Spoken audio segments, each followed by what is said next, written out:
Shalom kekasih-kekasih Tuhan. Renungan pada hari ini berjudul Utamakan Tuhan. Sebelum kita mendengarkan renungan pada saat ini, marilah kita sama-sama mengawalinya dengan berdoa. Bapa, di dalam nama Tuhan Yesus Kristus ya Roh Kudus, pimpinlah kami dalam terang firman-Mu ya Tuhan, agar kami tidak salah jalan. Untuk itu kami sambut berkat firman-Mu di dalam nama Tuhan Yesus Kristus. Amin.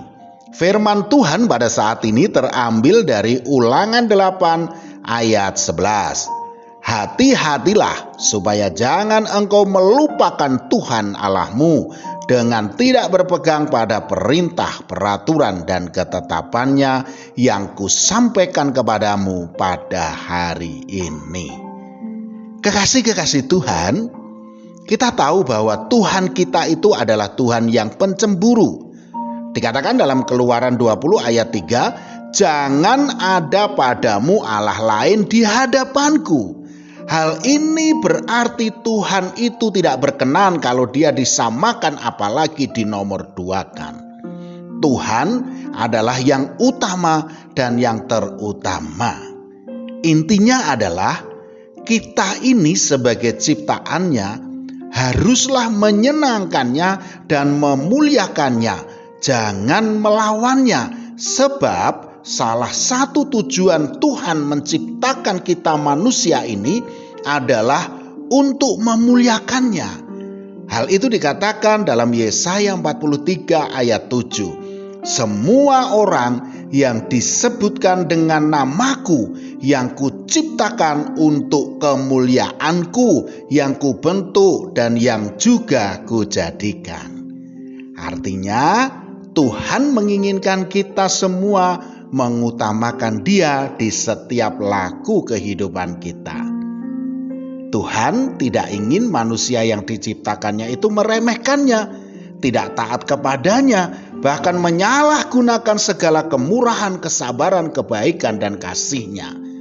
Dikatakan dalam Ulangan 4 ayat 24, sebab Tuhan Allahmu adalah api yang menghanguskan, Allah yang cemburu. Saudaraku, biasanya yang menjadi penyebab seseorang itu sampai melupakan dan meninggalkan Tuhan adalah hal-hal kedagingan dan keduniawian, bahkan hawa nafsunya. Ketika orang itu lebih mengasihi dunia daripada Tuhan, maka dia sudah meremehkan ajaran Tuhan yang jelas berseberangan dengan duniawi atau kedagingan. 1 Yohanes 2 ayat 15 mengatakan, janganlah kamu mengasihi dunia dan apa yang ada di dalamnya. Jikalau orang mengasihi dunia, maka kasih akan Bapa tidak ada di dalam orang itu. Untuk itu saudaraku, janganlah sekali-kali kita meninggalkan Tuhan. Jangan kita itu mengikat persahabatan dengan dunia dan melupakan Tuhan, sebab hal itu akan menjadikan kita musuh Tuhan, saudaraku. Yakobus 4 ayat 4b mengatakan, jadi barang siapa hendak menjadi sahabat dunia ini, ia menjadikan dirinya musuh Allah. Yang saudara inginkan itu kan kehidupan yang berkelimpahan berkat Tuhan. Untuk itu caranya adalah sukakanlah Tuhan, senangkanlah Tuhan, agar kita diberkatinya dalam segala hal.